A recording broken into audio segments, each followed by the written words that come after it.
Well, I never thought I'd be making this video, but I want you to watch this video right to the end, because at the end of this video, Pat and I are going to explain exactly what happened. Okay, so as you may see, we're back at Tracy's. We're not in the camper van. So you're gonna watch this video now, and then at the end we're gonna tell you exactly what happened. Okay. I've come to Sainsbury's in Spilsby, and would you know cash machines bust? Everywhere I go, the cash machines broken. I've sort of left Pat inside, getting some shopping, and I'm going up to the post office, which I believe is up here, up right. Get parked in the car park in Sainsbury's. You might see the van up there. See it there, look. That's where I'm parked, under them trees. Here's the post office here. For sale? They're doing well. We're at the side of the river here. It's alright, there's actually a footpath over there. It's footpath sign there. We've actually, you see, well, you can't see from here, but we're out just outside Boston, and there's the potatoes. Oh, somebody else stopping for them. They're really popular, these spuds. They're about the fourth person who stopped, are they? Fifth person who stopped to get spuds. You see them cars coming down there? Down that road there? Well, that's where we've just been. We've been down there to get, that's where the gas is, down there at a obscure little place. Where he gets a lot of motorhomes coming. Okay, folks, so we'll see you at the next, at the pub, we'll see you at the pub.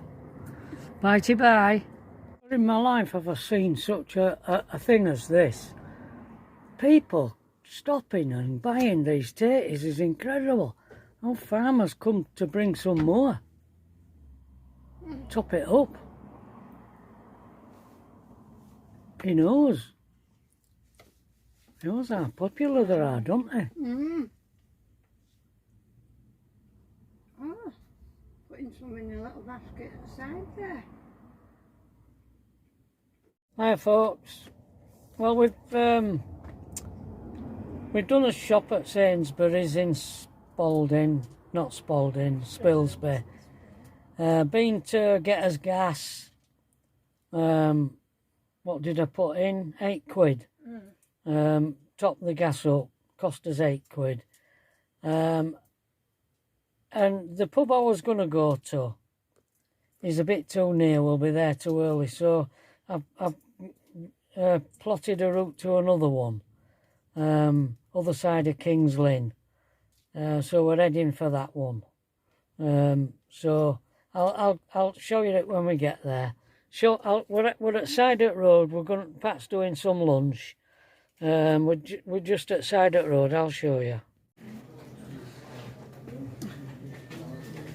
This is Boston Hospital.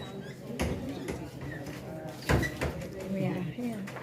And we have had an accident. An accident. It's lucky we're here. Yeah, we've had somebody just ran straight into us, come across the road and ran straight into us. Totaled the van. They had to cut me out. So Pat's waiting for a chest x-ray. I've hurt my chest with seatbelt. And I've got a poly. Well, it just hurts my shoulder and my elbow. But I'm lucky I got out. The Lord's not ready for me yet. So I got out of that. Yeah. So with the help from the fire brigade, they had to cut him out. 2 fire engines. Yeah. That. helicopter. 3, yeah, We had an helicopter. 3 ambulances. 3 And at ambulances. least 5 police cars. 5 police cars. 5 police cars, 3 ambulances, an helicopter, and 2 fire brigade, fire engines. So everything we own is in that Is van. in that van, and they've cut all my clothes off, so I haven't got any. But look, Pat's rescue. She's got the droids. She's got the droids out of the van. That's the only thing we've got.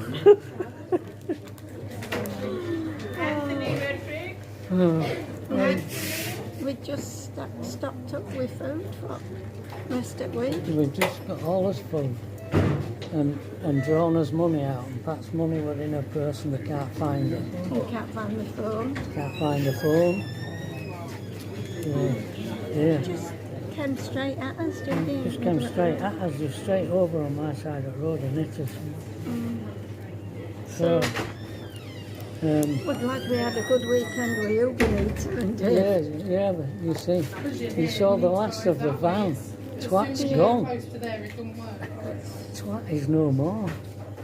And that beautiful, what do you call it, on the back of the van that Andy did, it's all gone. All gone. Tracy's coming down to pick us up with some clothes because I haven't got any clothes. I'm shaking, look. Yeah. Oh, like he was as white as a ghost and not coherent when I last saw him. Out from here now, because we came in separate ambulances, didn't we? We did, yeah, we came in separate ambulances here. I didn't know. He didn't know whether they were on this earth or was I didn't. I was shaking and I didn't know where I was. They were asking me questions and I couldn't tell them. And then gradually I got coming there. round a bit. Yeah. So, sorry folks. That looks like the end of that. So, got to ring the insurance company, but I don't know how. Well, I think it is insurance company who pay for it, because we've... Yeah, well, yeah, but I've got to inform the insurance company. Yeah. It's at the end. Right, well, what I'm going to do is I'm going to tell you what happened from my point of view, and then Pat is going to tell you what happened from her point of view.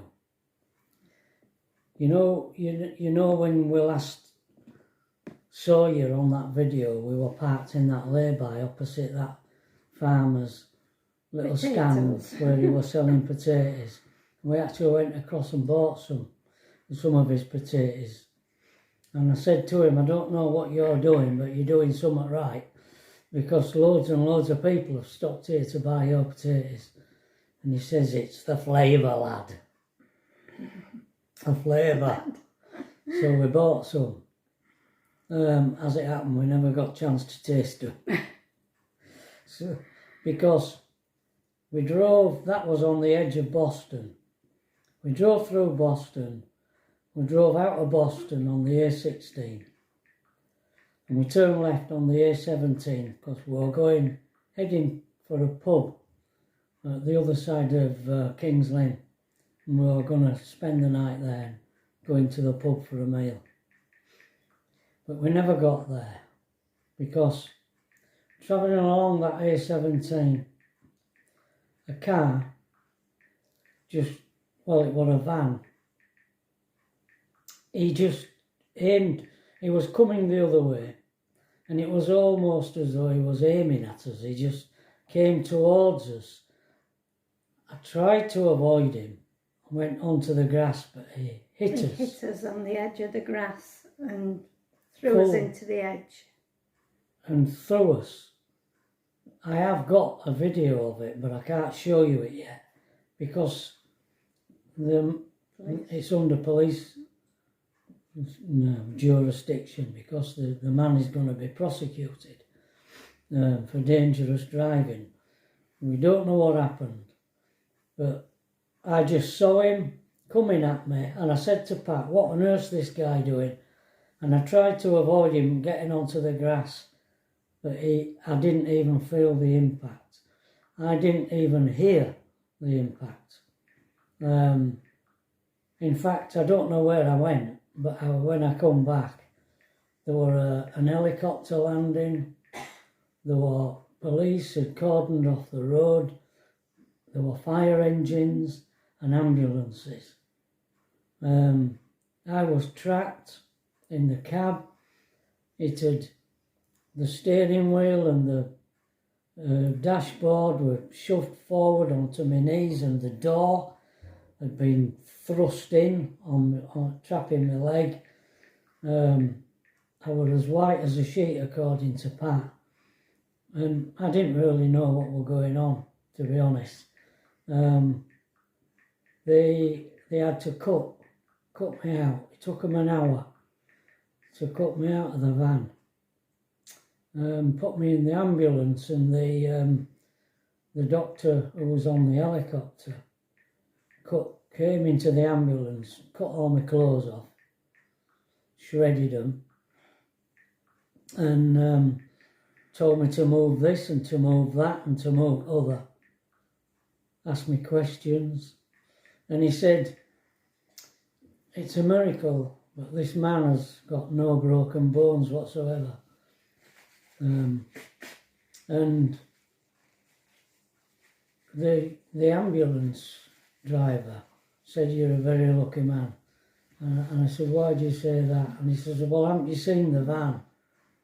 I said, "No." And he showed me a picture of the van. And when I saw it, I was totally shocked at what I saw. And he said, "We thought we should have been attending a fatality here."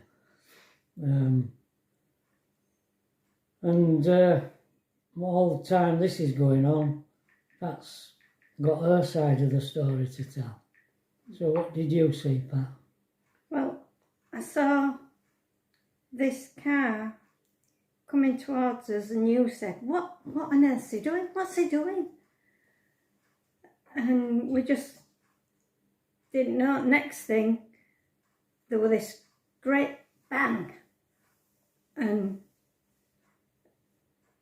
we were pushed over to the side of edge. Well, Trevor couldn't get out of his door, but I could.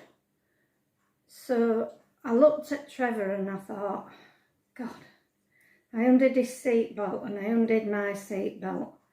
And I mean, front windscreen were just crumbled and out of its rubber socket, and Trevor's door was pushed in, and his glass were all torn up, and inside a cab wall.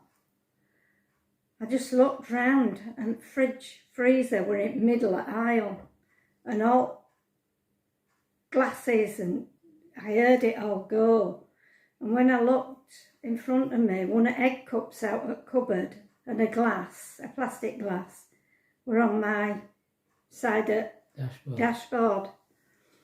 So they'd come across, and I mean, I couldn't see what else were going on, but it just looked a mess. And Trevor was just not with me at all. I don't know where he'd gone, but he was just sat there in shock, just shock. And he said, I ache. And at that time, there must have been an ambulance travelling one car behind us. So they'd stopped. The car behind us had stopped, and the ambulance crew had come to the door on Trevor's side. And I said, I think I can get out of my door. If I get out, you can get in and see to Trevor. So that's what I did. I had no shoes on, so I'm out there in my pink socks, trotting across grass. Some they were out of one arm, some they were out of other. Wet through. So I went into the first ambulance that were there, but another ambulance had come along. But they couldn't get Trevor out. I mean, he was just nowhere to be found at that time, head-wise. So, I think the girl, the paramedic, got in with Trevor. I'm not sure about that because by that time I were in ambulance. And I don't remember any And of he it. don't remember any of it. And I could see out at window that the fire engines had arrived and different things, and they were trying to get him out, but they had to cut him out through the side. So they went in where the bench seat was. So everything in the bench seat came out onto grass. And I just said, "Oh, Trevor's pictures. Oh." Anyway, this young paramedic who was saying to me, she were looking for my medication and a couple of other things that I'd sent her in for, and she came back with Trevor's paintings, drawings, and she said, "I've saved them for you, I've saved them." Oh, thank you. So they were taken care of. They went to hospital with us. So they were doing sort of ops and things on me, and by this time they'd got Trevor out on this board, and I didn't see him again after I got out at camper. He were in other ambulance.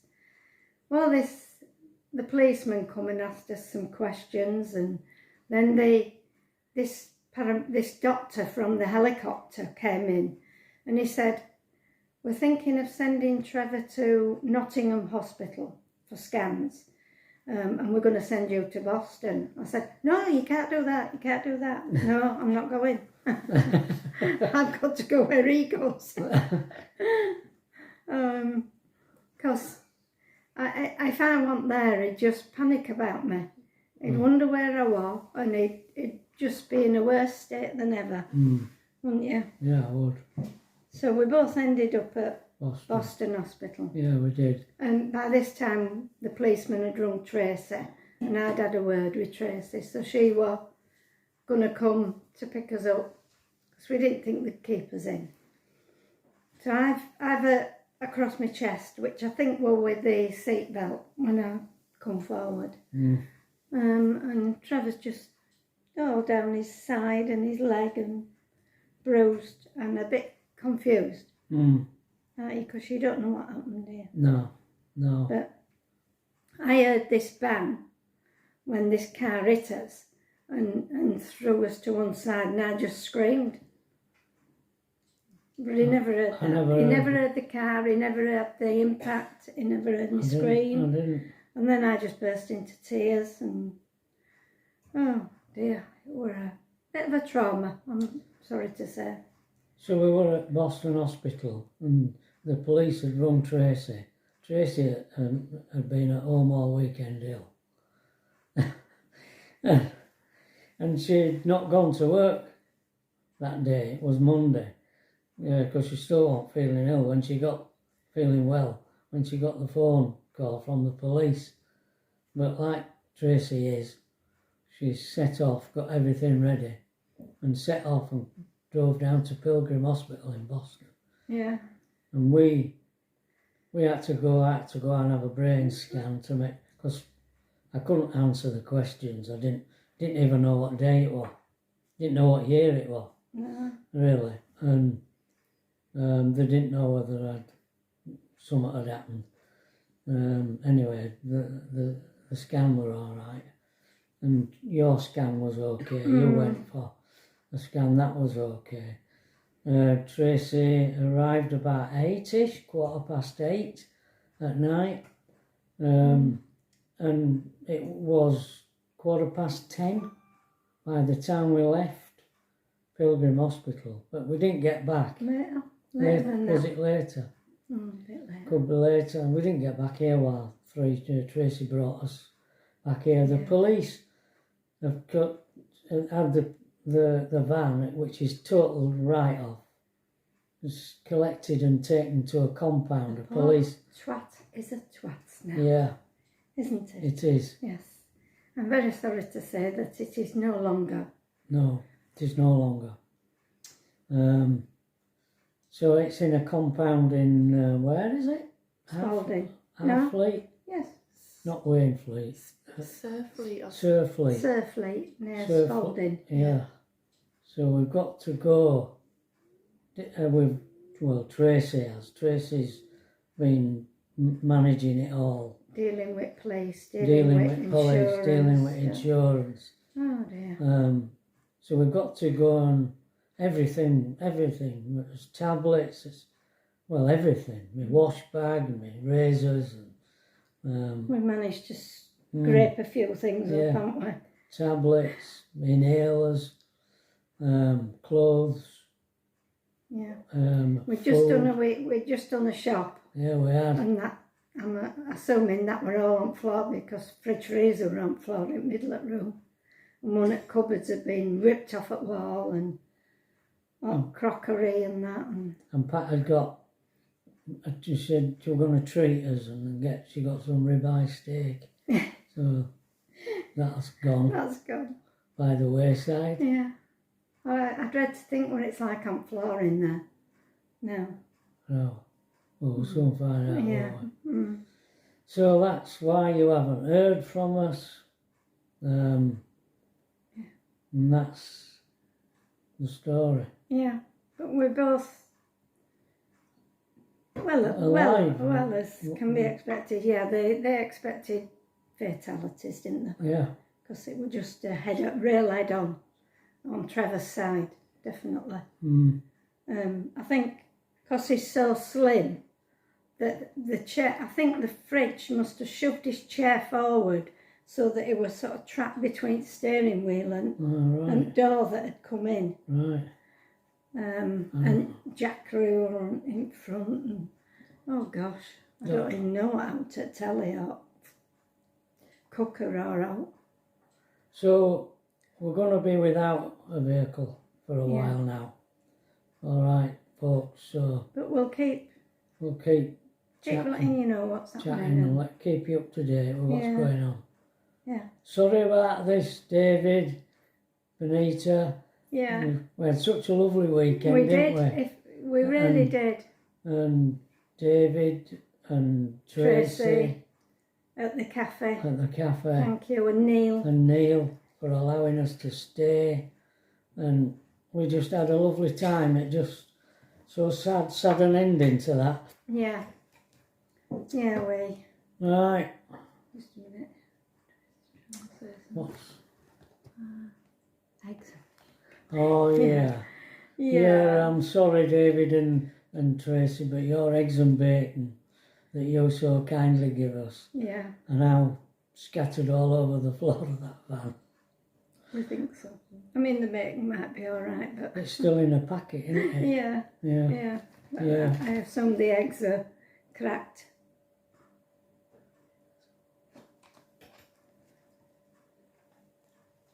Can you read that? Yeah, good. But... So when I arrived at the hospital with the bag yeah. because you've got to tell a funny story as well, haven't you? Yeah. Because there's two funny stories to this whole mess. Is there? Right. Yeah. Right. Well, the one is when I arrived at Boston Pilgrim Hospital, I just had one of these hospital gowns on, and You have to cut all your stuff off. yeah, because I cut all my clothes off, and you or the police asked Tracy to bring me clothes.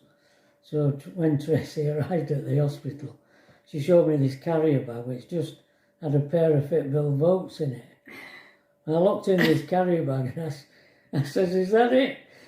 Is that all you brought me? I thought I was going home in a pair of Fitbill boots and this hospital gown. But she's no, the clothes were in another bag in the car. In the boot. Yeah. Which she brought in later.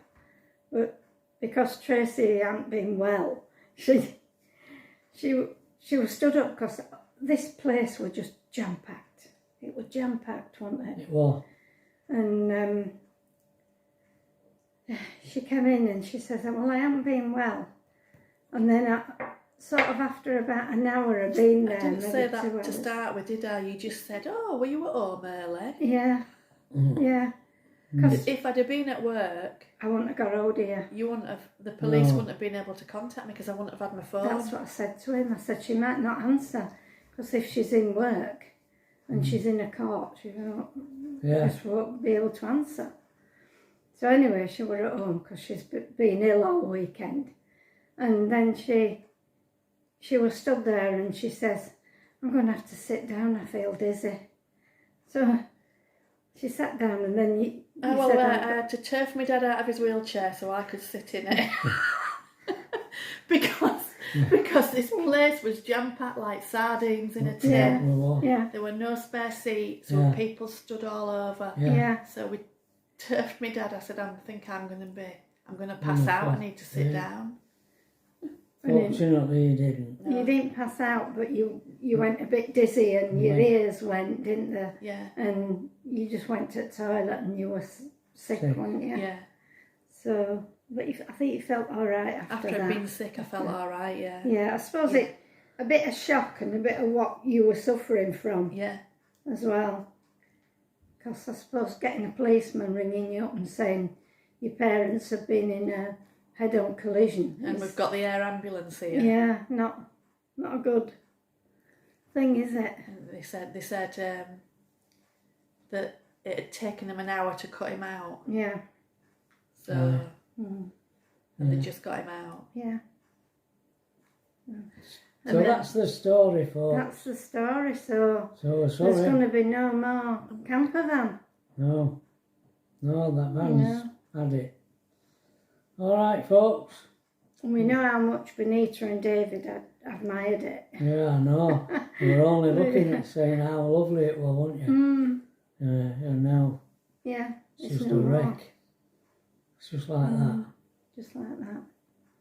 So, well, anything else to say, anybody? Well, What?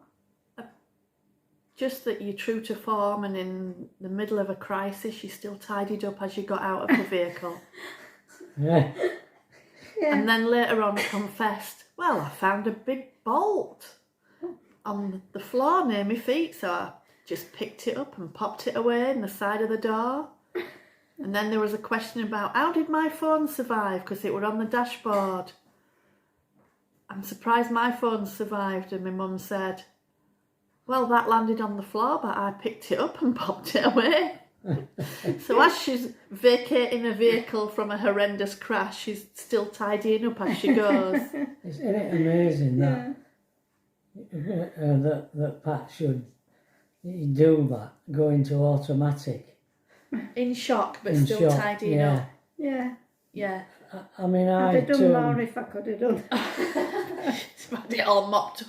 when I were in that dazed state, I turned the ignition off, and that when the impact happened, it turned the radio on, did the impact. So I turned the radio off, because I don't like radio. So, We knew to do that. yeah, Yeah. I did, yeah. Yeah. But you couldn't speak to anybody through a window or out, could you? Yeah. Just so out of Anyway. it. Anyway, it's a big long video, this. Sorry about Yeah, this, because folks. there's a bit more to it. Right. All right, We'll folks. see you. Bye-bye. Bye.